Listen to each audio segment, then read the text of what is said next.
Good morning, children. This is the 24th day after Pentecost, and as you can see, we're getting closer to the purple squares, but right now we're still in the green squares, the green and growing season. We're going to do our Godly Play lesson, and Godly Play is a curriculum published by Church Publishing, and all of their materials are copyrighted. Today's story takes place in the desert. This is, of course, only part of the desert. It's not the whole desert. But we need the desert, part of the desert today, to tell our story. The desert is a dangerous place. There's no food, there's no water, and people can die if they do not have food and water. Nothing grows there, and also the wind blows and blows, and it moves the sands of the desert, so it can be very confusing and people can get lost. The desert is a dangerous place, and people do not go there unless they have to. It takes courage to go in the desert. The people of God were living in a place where the rains did not come, and their crops had no water, so they did not grow. There was no grain, and they couldn't grind it for bread. They had nothing to eat, and they were very hungry. Their children would cry when they would go to bed at night because they were hungry. So their mothers and fathers decided that it was time to leave and find a place where they would have food. They were going to leave to find food, even if it meant they had to go into the desert. So they started on their journey. And it was hard in the desert, but they kept going. They were headed for the land of Egypt, where they knew that they would have food to eat. And finally, after traveling across the desert for many, many days, they got to Egypt. In the land of Egypt, the king is called the Pharaoh. And when the people got to Egypt, they found food and they found work. But the Pharaoh trapped them. They could not go home again. The Pharaoh told them that where they would live. They had to get up when the Pharaoh said. They had to go to bed when the Pharaoh said. They had to eat what the Pharaoh said. They had to do the work the Pharaoh said. They had to do everything the Pharaoh said. They were slaves. One of the people of God was Moses.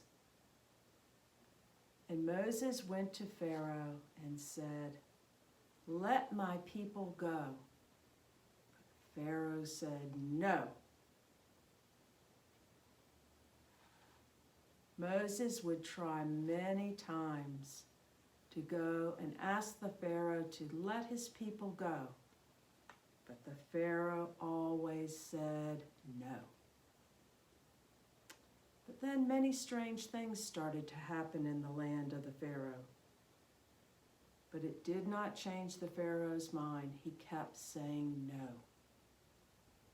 But then something terrible happened. The oldest son in each of the Egyptian families died.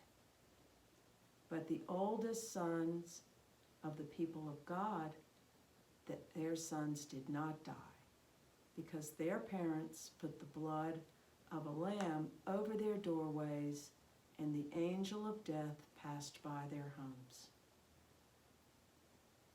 After this, Moses went back to the Pharaoh and asked the Pharaoh to let my people go. And this time the Pharaoh said, yes. So the people of God quickly started packing so they could leave Egypt. They worked so hard to pack up and leave. They baked their bread without leaven, so their bread stayed flat like a cracker. It wasn't big and fluffy like the bread that we eat. But they did it so quickly so that they could leave and they would have something to eat on their journey. They were afraid that maybe the Pharaoh would change his mind, so they wanted to leave as fast as they could go.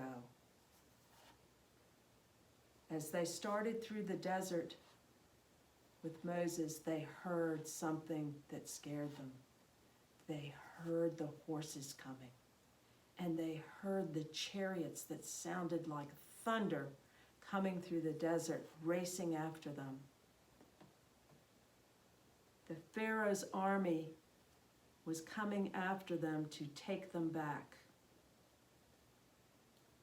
And the people were scared. They were running as fast as they could go across the desert.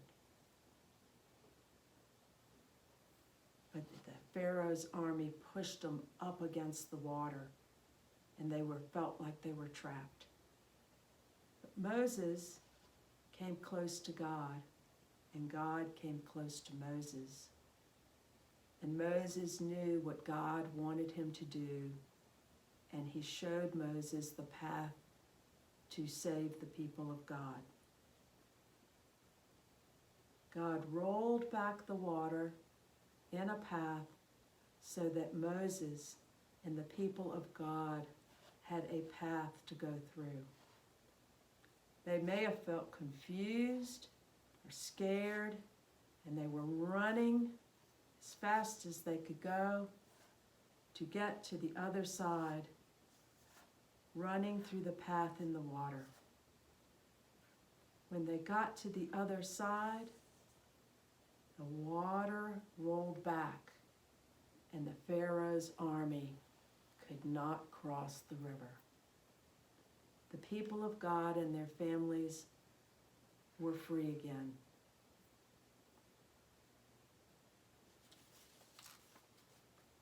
When all the people got to the other side and the water closed behind them, they were so happy that they started to dance, and Miriam led them in the dancing. Now I wonder what part of this story you liked best.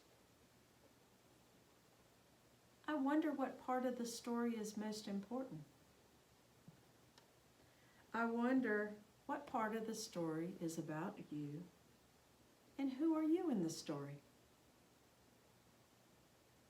I wonder if there's any part of the story that we can leave out and still have all of the story that we need.